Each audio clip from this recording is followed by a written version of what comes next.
Yesterday, the Senate passed a resolution making June 19th, Juneteenth, a federal holiday. Juneteenth marks the date in 1865 when slaves in Galveston, Texas, learned they had been freed more than 2 years earlier by the Emancipation Proclamation.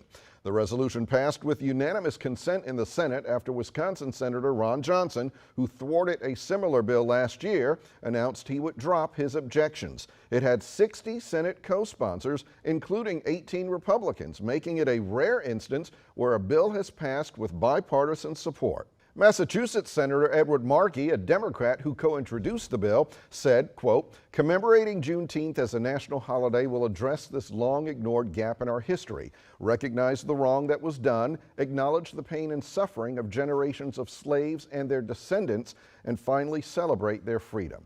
Hear me out. This is a good thing. It's good to acknowledge what many feel is an important day in our history. And while some feel that this is not enough, it's a start.